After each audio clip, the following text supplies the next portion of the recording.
नमस्कार छात्रों, कक्षा 7 का इतिहास में आप जानेंगे चैप्टर 1 में हजारों वर्षों के दौरान हुए परिवर्तनों की पड़ताल।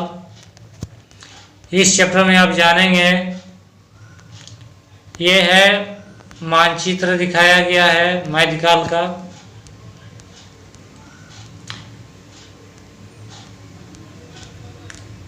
और ये है आधुनिक काल का मानचित्र भारत का।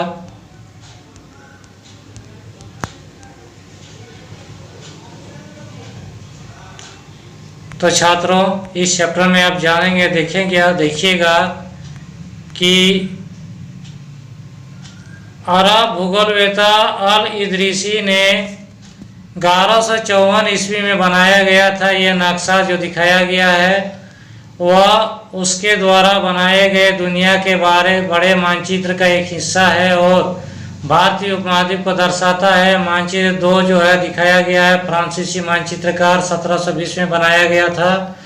दोनों नक्शे जो है एक ही इलाके के हैं, मगर उनमें काफ़ी अंतर है। और अल इदरीसी के नक्शे में दक्षिण भारत उस जगह है जहां हम आज उत्तर भारत ढूंढेंगे और श्रीलंका का द्वीप ऊपर की तरफ है।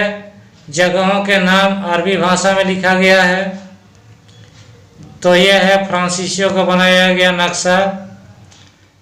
और इसमें देखिएगा कि मानचित्र 2 में पहले मानचित्र के बनने के लगभग 600 वर्ष बाद बनाया गया था और इस काल अवधि में उपमहाद्वीप के बारे में सूचनाएं काफ़ी बदल गई थी। यह नक्शा हमें ज़्यादा परिचित लगेगा और उसमें विशेषकर तटीय इलाकों के बारीक ब्यौरे देखकर आश्चर्य होता है कि यूरोप के नाविक तथा व्यापारी अपनी समुद्र यात्रा के लिए इस नक्शे का इस्तेमाल किया करते थे।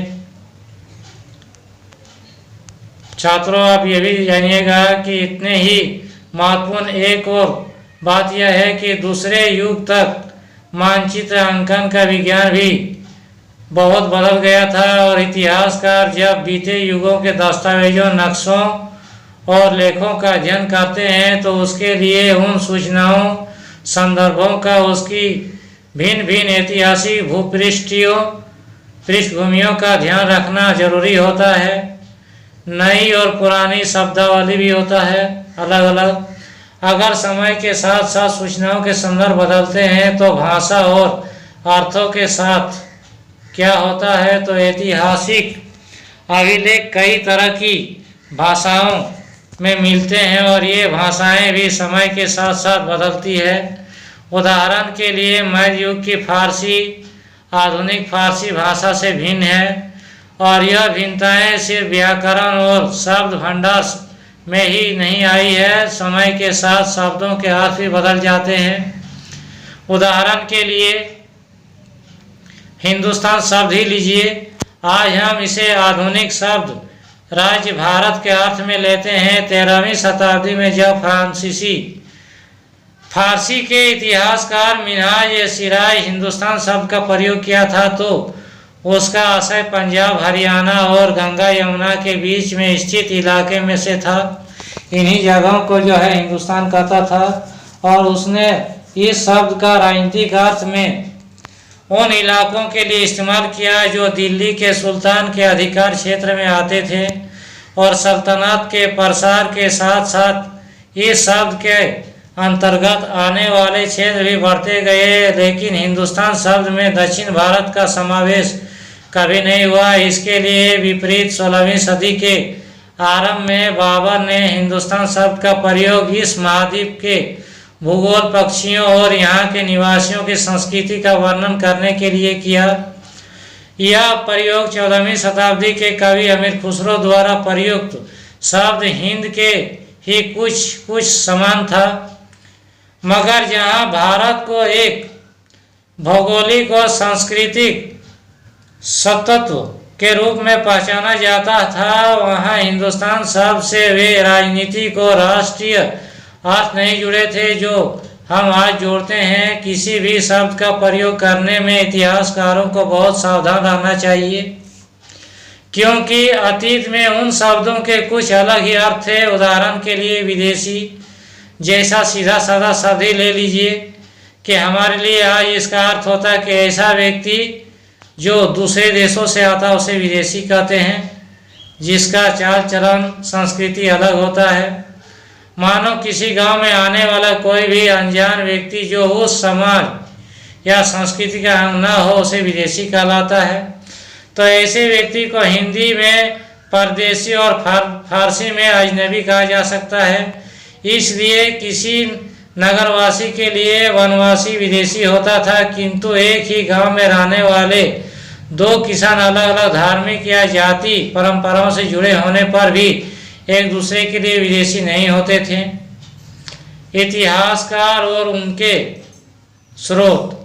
इतिहासकार किस युग का अध्ययन करते हैं और उनकी खोज की प्रकृति क्या है, इसे देखते हुए अलग अलग तरह के स्रोतों का सहारा लेते हैं। उदाहरण के लिए पिछले साल आपने गुप्त वंश के शासकों और हर्षवर्धन के बारे में पढ़ा कि इस पुस्तक में हम मोटे तौर पर 700 से 1750 ईस्वी तक का लगभग 1000 वर्षों के बारे में पढ़ेंगे। तो इस काल के अध्ययन के लिए इतिहासकार जिन स्रोतों का प्रयोग करते हैं उनमें आपको बहुत सी बातों ऐसी मिलेगी जो पिछले युग से वैसे ही चली आ रही है। इतिहासकार इस काल के बारे में सूचना इकट्ठी करने के लिए अभी भी सिक्कों, शिलालेखों, स्थापत्य, भवन निर्माण कला तथा लिखित सामग्री पर निर्भर करते हैं। पर कुछ बातें जो है पहले से काफ़ी भिन्न भी है। इस युग में प्रामाणिक लिखित सामग्री की संख्या और विविधता आश्चर्यजनक रूप से बढ़ गई है। इसके आगे इतिहासकार सूचनाओं के दूसरे प्रकार के स्रोतों का इस्तेमाल भी धीरे धीरे कम होता जा रहा है। तो इस समय के दौरान कागज क्रमशः सस्ता होता गया और बड़े पैमाने पर उपलब्ध होने लगा। लोग धर्म ग्रंथ, शासकों के वृत्तांत, संतों के लेखन तथा उपदेश, अर्जियां, अदालतों के दस्तावेज, हिसाब तथा करों के खाते आदि लिखने का में इसका उपयोग करने लगे। धनी व्यक्ति, शासक, जान, मठ तथा मंदिर पांडुलिपियां एकत्रित किया करते थे। इन पांडुलिपियों को पुस्तकालयों तथा अभिलेखागारों में रखा जाता है और इन पांडुलिपियों तथा दस्तावेजों से इतिहासकारों को बहुत सारी विस्तृत जानकारी मिलती है, मगर साथ ही इनका उपयोग कठिन भी है। तो उन दिनों छापे खाने तो नहीं थे, नहीं, इसलिए लिपिक तथा नकलविश हाथ से ही पांडुलिपियों की प्रतिकृत बनाते थे। अगर आपने कभी किसी मित्र के गृहकार्य की नकल उतारी है तो आप जानते होंगे कि यह काम आसान नहीं है। कभी कभी आपको अपने मित्र की लिखावट समझ में भी नहीं आती होगी और आपको मजबूर होकर अंदाज ही लगाना पड़ता होगा कि क्या लिखा गया है। फलस्वरूप आपके लिए मित्र के लिखे हुए कुछ छोटे मोटे लेखन पर भी जो है ध्यान देना पड़ता होगा। ये जो है कुछ उस समय का जो उर्दू फारसी भाषाएं हैं। महत्वपूर्ण अंतर जानते होंगे, पांडुलिपियां जो है प्रतिलिपि बनाने में भी कुछ यही होता है कि प्रतिलिपियां बनाते हुए लिपिक छोटे मोटे फेर बदल करते चलते थे। कहीं कोई शब्द, कहीं कोई वाक्य सही दर सही प्रतिलिपियां बनती रही और अंततः एक ही मूल ग्रंथ की भिन्न भिन्न प्रतिलिपियां एक दूसरे से बहुत अलग होती गई और इससे बड़ी गंभीर समस्याएं उत्पन्न भी हो गई, क्योंकि आज हमें लेखक की मूल पांडुलिपियां जो शायद ही कहीं मिलती है। हमें बाद के लिपियों द्वारा बनाई गई प्रतिलिपियां पर भी जो है पूरी तरह निर्भर रहना पड़ता है। इसलिए इस बात पर अंदाज लगाने के लिए मूलतः लेखक ने क्या लिखा था, इतिहासकारों को एक ही ग्रंथ की विभिन्न प्रतिलिपियां का अध्ययन करना पड़ता है। कई बार लेखक स्वयं भी समय समय पर अपने मूल वृत्तांत में संशोधन करते रहते हैं। 14वीं शताब्दी के इतिहासकार जियाउद्दीन बर्नी ने अपना वृत्तांत पहली बार 1356 में और दूसरी बार इसके 200 वर्ष बाद लिखा था। दोनों में अंतर है, लेकिन 1971 तक इतिहासकारों को पहली बार वाले वृत्तांत की जानकारी ही नहीं थी। यह पुस्तकालयों के विशाल संग्रहों में कहीं दबा पड़ा था। तो छात्रों, नए सामाजिक और राजनीतिक समूह सन 700 से 1750 के बीच के 1000 वर्षों का ध्यान इतिहासकारों को आगे भारी चुनौतियां रखता है। मुख्य रूप से इसलिए कि इस पूरे काल में बड़े पैमाने पर और अनेक तरह के परिवर्तन हुए और इस काल में अलग अलग समय में नई प्रौद्योगिकी के दर्शन होते गए, जैसे सिंचाई में रहट, कताई में चरखे, युद्ध में आग्नेय शस्त्र, बारूद वाले हथियार का इस्तेमाल किया गया और इस महाद्वीप में नई तरह की खान पान भी आया, आलू, मक्का, मिर्च, चाय, कॉफी। ध्यान रहे कि ये तमाम परिवर्तन नई प्रौद्योगिकी और फसलें उन लोगों के साथ आई जो नए विचार भी लेकर आए और परिणाम स्वरूप यह काल जो है आर्थिक, राजनीतिक, सामाजिक और सांस्कृतिक परिवर्तनों का भी काल रहा। तो इस युग में लोगों की गतिशीलता, एक स्थान से दूसरे स्थान पर आना जाना भी बहुत बढ़ गया और अवसर की तलाश में लोगों के झुंड दूर दूर तक यात्राएं करने लगे और इस उपमहाद्वीप में अपार संपदाएं और अपार भाग्य गढ़ने के लिए अपार संभावनाएं मौजूद थी। इस काल में जिन समुदायों का आना शुरू हुआ यह है रहट दिखाया गया है, जिससे कुआं से पानी निकाला जाता है। तो छात्रों, इसका महत्व भी बढ़ता गया और उनमें से समुदाय था राजपूत, जिसका नाम राजपुत्र अर्थात राजा का पुत्र से निकला है। 8वीं शताब्दी से 14वीं शताब्दी के बीच यह नाम आमतौर पर जो है योद्धा के उस समूह के लिए प्रयुक्त होता था जो क्षत्रिय वर्ण के होने का दावा करते थे। राजपूत शब्द के अंतर्गत केवल राजा और सामंत वर्ग ही नहीं बल्कि वे सेनापति और सैनिक भी आते थे जो पूरे उपमहाद्वीप में अलग अलग शासकों की सेनाओं में सेवारत होते थे। कवि और चारण राजपूतों की आचार संहिता, प्रबल पराक्रम और स्वामी भाग का गुणगान करते थे और इस युग में राजनीतिक दृष्टि से महत्व हासिल करने के अवसरों का लाभ मराठा, सिख, जाट, ओहम और कास्तीय लिपिकों और मुंशियों का कार्य करने वाली जाति आदि समूह ने भी उठाया। तो इस पूरे काल के दौरान क्रमशः जंगलों की कटाई हो रही थी और खेती का इलाका बढ़ता जा रहा था। कुछ क्षेत्रों पर में जो है यह परिवर्तन अन्य क्षेत्रों की अपेक्षा अधिक तेजी से और पूरे तौर पर हुआ। पर्यावास में परिवर्तन के कारण कई वनवासियों को मजबूर होकर अपना स्थान छोड़ना पड़ा और कुछ और वनवासी जमीन की जुताई करने लगे, कुछ किसान बन गए, कुछ कृषक के ये नए समूह क्षेत्र बाजार, मुखियाओं, पुजारियों, मठों और मंदिरों से प्रभावित होने लगी। वे बड़े और जटिल समाजों के अंग बन गए, उन्हें कर चुकाने पड़ते थे और स्थानीय मालिक वर्ग की बेगार करनी पड़ती थी।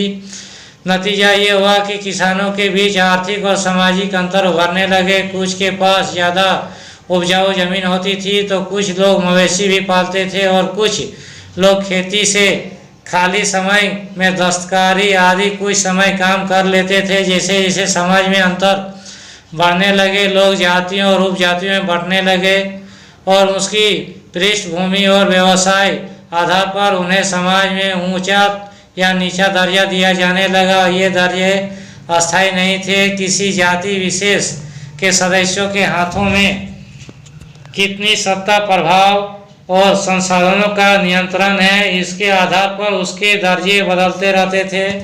एक ही जाति का किसी क्षेत्र में कोई दर्जा हो सकता था और किसी अन्य क्षेत्र में कोई और।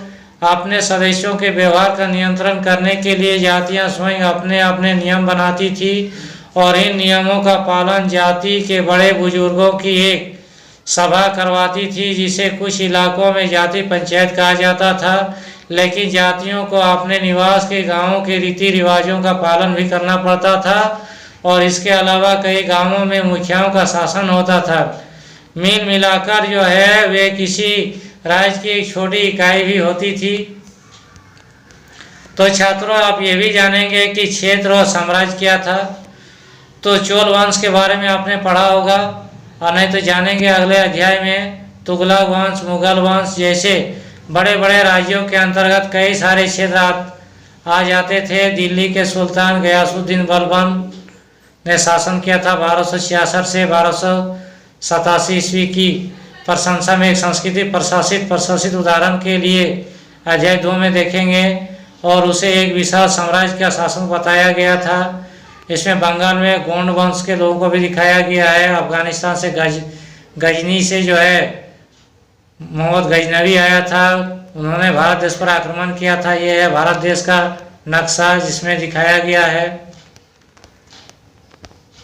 तो छात्रों, यह भी आप जानेंगे कि इतिहासकार विजय अभियान के इन दावों को अतिशयोक्ति मानते हैं और साथ ही वे समझने की कोशिश में भी लगे रहते हैं कि शासक लोग इस उपमहाद्वीप में भिन्न भिन्न भागों पर अपने अधिकार का उल्लेख क्यों करते रहते हैं।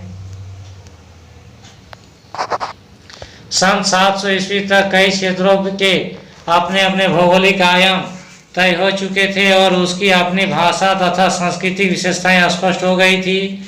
अध्याय 9 में आपको इनके बारे में जानकारी मिलेंगी और ये क्षेत्र विशेष शासक राजवंशों से भी जुड़े हुए थे और इन राज्यों के बीच काफ़ी टकराहटें चलती रहती थी। कभी कभी चोल, खिलजी, तुगलक और मुगल जैसे राजवंश अनेक क्षेत्रों में फैलाकर एक विशाल साम्राज्य भी खड़ा कर लेते थे और ये साम्राज्य समान रूप से स्थिर या सफल नहीं हो पाते थे। उदाहरण के लिए अध्याय 3 और 4 में तालिका में आप देखिएगा। तो छात्रों, 18वीं सदी में जो है मुगल वंश के पतन के ढलान पर था और फलस्वरूप क्षेत्रीय राज फिर से उभरने लगी थी।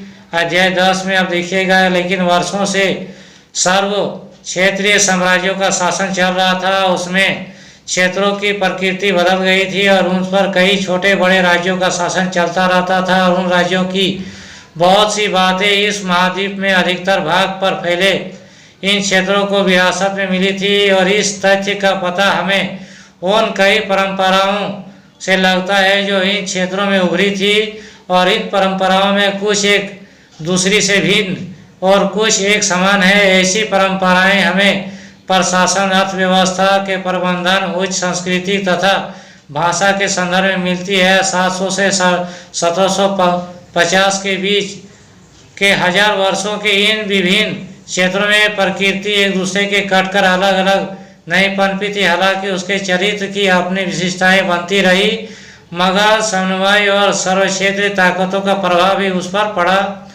पुराने और नए धर्म भी बढ़ते गए। इतिहासकार के इन 1000 वर्षों के पड़ताल पर हम कर रहे हैं कि इसके दौरान धार्मिक परंपराओं में कई बड़े बदलाव भी आए। दैविक तत्व में लोगों का आस्था कभी कभी बिल्कुल ही व्यक्तित्व स्तर पर होती थी, मगर आमतौर पर इस आस्था का स्वरूप सामूहिक होता था। किसी दैविक तत्व में सामूहिक आस्था यानी धर्म प्रायः स्थानीय समुदाय के समाज और आर्थिक संगठन के से संबंधित होती थी। जैसे जैसे इन समुदायों का सामाजिक संसार बदलता गया वैसे वैसे इसकी आस्थाएं भी बदलती गई। आज हम जिसे हिंदू धर्म कहते हैं उसमें भी इसी युग में महत्वपूर्ण बदलाव आए और इन परिवर्तनों में से कुछ थे नए देवी देवताओं की पूजा, राजाओं द्वारा मंदिरों का निर्माण कराना और समाज में पुरोहितों द्वारा ब्राह्मणों का बढ़ता महत्व तथा बढ़ती सत्ता आदि। तो संस्कृत ग्रंथों के ज्ञान के कारण समाज में ब्राह्मणों का बड़ा आदर होता था, इन्हें संरक्षक थे और नए नए शासक जो स्वयं प्रतिष्ठा की चाह में थे। इन संरक्षकों का समर्थन होने के कारण समाज में इनका दबदबा भी बढ़ता गया और आज भी दबदबा है। तो इस युग में इस महत्वपूर्ण परिवर्तन भक्ति की अवधारणा के रूप में आया। इसमें ईश्वर की कल्पना ऐसे प्रेमालिष्ट देवी देवता के रूप में की गई थी जिस तरह की पुजारियों जो है कर्मकांड के बिना भी भक्त स्वयं पहुंच सके। और इस विषय में और साथ ही पूरी दूसरी परंपराओं के बारे में आपको अध्याय 8 में जानकारी मिलेगी। और यही वह युग था जिसमें इस उपमहाद्वीप में नए नए धर्मों का आगमन हुआ। कुरान शरीफ का संदेश भारत में पहले 7वीं शताब्दी में व्यापारियों और अप्रवासियों के जरिए मुसलमान कुरान शरीफ को अपना धर्म ग्रंथ मानते हैं। केवल एक ईश्वर अल्लाह की सत्ता को स्वीकार करते हैं जिसका प्रेम, करुणा और उदारता अपने में आस्था रखने वाले हर व्यक्ति को गले लगाता है। चाहे उस व्यक्ति की सामाजिक पृष्ठभूमि कुछ भी हो। कई शासक इस्लाम और इसके विद्वान धर्मशास्त्रियों और न्यायशास्त्रियों अर्थात उलेमा के संरक्षण देते थे। हिंदू धर्म की ही भांति इस्लाम के अनुयायी भी अपने धर्म के अलग अलग तरह के व्याख्या करते थे। मुसलमान में कुछ शिया थे जो पैगंबर साहब के दामाद अली को मुसलमानों का विवस्वत नेता मानते थे, और कुछ सुन्नी थे जो खलीफाओं के प्रभुत्व को स्वीकार करते थे। इस्लाम के आरंभिक दौर में इस धर्म का नेतृत्व करने वाले खलीफा कहलाते थे और आगे भी इसकी परंपरा चलती रही। इस्लामी न्याय सिद्धांत विशेषकर भारत में हनफी और शफी ऐसे सिद्धांत हैं। इसकी विभिन्न परंपराओं में भी कई महत्वपूर्ण अंतर है और ऐसे ही धर्म सिद्धांत तथा रहस्यवादी विचारों को लेकर विविधताएं देखने को मिलती है। समय और इतिहास के कालखंडों पर विचार। तो इतिहासकार समय को केवल घड़ी या कैलेंडर की तरह नहीं देखते, यानी कि केवल घंटे, दिन या वर्षों के बीतने के रूप में नहीं देखते। उसका नजरिया यह है कि समय सामाजिक आर्थिक संगठन के आने वाले परिवर्तनों को झलकता है। यह दिखलाता है कि विचारों और विश्वासों कितना स्थायित्व रहा है और कितना परिवर्तन आया है। यदि अतीत को समान विशेषता रखने वाले कुछ बड़े बड़े हिस्सों या युगों को या कालखंडों में बांट दिया जाए तो समय का अध्ययन कुछ आसान हो जाता है। 19वीं सदी के मध्य में अंग्रेज इतिहासकारों ने भारत के इतिहास को 3 युगों में बांटा था, हिंदू काल, मुस्लिम काल और ब्रिटिश काल। यह विभाजन इस अतीत पर दिखाया गया था, इस विचारधारा पर था और शासकों का धर्म एकमात्र महत्वपूर्ण ऐतिहासिक परिवर्तन होता है और अर्थव्यवस्था, समाज और संस्कृति में कोई भी महत्वपूर्ण बदलाव नहीं आता। इस दृष्टिकोण में इस उपमहाद्वीप की अपार विविधता भी उपेक्षा हो जाती थी। इस काल में विभाजन को आज हम बहुत कम इतिहासकार ही स्वीकार करते हैं। इतिहासकार आर्थिक तथा सामाजिक कारकों के आधार पर ही अतीत के विभिन्न कालखंडों की विशेषता तय करते हैं। और पिछले साल आपने जो इतिहास पढ़े थे इसमें प्राचीन समाजों की कई प्रकारों का समावेश था, जैसा कि शिकारी संग्रह, प्रारंभिक दौर के कृषि कर्मी, शहरों और गांवों के निवासी और प्रारंभिक दौर के राज्य साम्राज्य। इस साल आप जो इतिहास पढ़ेंगे उसे प्राय मध्यकालीन इतिहास काल कहा जाता है। इसमें आपको कृषक समाजों के विस्तार, क्षेत्रीय साम्राज्यिक राज्यों के उदय, कभी कभी तो ग्रामवासियों और वनवासियों की कीमत पर प्रधान धर्मों के रूप में हिंदू धर्म, इस्लाम धर्म के विकास और यूरोप के व्यापारिक कंपनियों के आगमन के बारे में भी जानकारी आपको मिलेगी। भारत के इतिहास के ये 1000 साल अनेक बदलावों के साक्षी रहे हैं। आखिर 16वीं शताब्दी और 18वीं शताब्दी 8वीं या 11वीं शताब्दी से काफ़ी भिन्न थी, इसलिए इस सारे काल को एक ऐतिहासिक इकाई रूप से देखना समस्याओं से खाली नहीं है। फिर मध्यकाल की तुलना प्राय आधुनिक काल से की जाती है और आधुनिकता के साथ भौतिक उन्नति और बौद्धिक प्रगति का भाव जुड़ा हुआ है। इससे आशय यह निकलता है कि मध्यकाल रूढ़िवादियों था और उस दौरान कोई परिवर्तन हुआ ही नहीं, लेकिन हम जानते हैं कि ऐसा नहीं था। इन 1000 वर्षों के दौरान उपमहाद्वीप में समाजों में प्राय परिवर्तन आते रहे। कई क्षेत्रों में अर्थव्यवस्था तो इतनी समृद्ध हो गई थी कि उसमें यूरोप की व्यापारिक कंपनियों को भी आकर्षित करना आरंभ कर दिया था। और इस पुस्तक को पढ़ते समय यह परिवर्तन के चिन्हों या यहाँ सक्रिय ऐतिहासिक प्रक्रियाओं का ध्यान देते चलेंगे। और जब भी संभव हो इस पुस्तक में आप जो पढ़ रहे हैं उसकी तुलना आप पिछले वर्ष पढ़ी हुई बातों से करने की कोशिश करें, ताकि जहाँ भी संभव हो यह देखें कि कहाँ बदलाव हुए और कहाँ नहीं। और आज आपने आसपास की दुनिया पर नज़र डालकर भी देखें कि और भी क्या कुछ बदलाव है या वैसे ही रहा है आज का समाज। तो छात्रों, यह है इस अध्याय का कुछ क्वेश्चन जिसे आप स्वयं बनाइएगा। यह है कुछ रिक्त स्थान। अगले वीडियो में आप लोग के लिए फिर एक नया चैप्टर लेके आएंगे।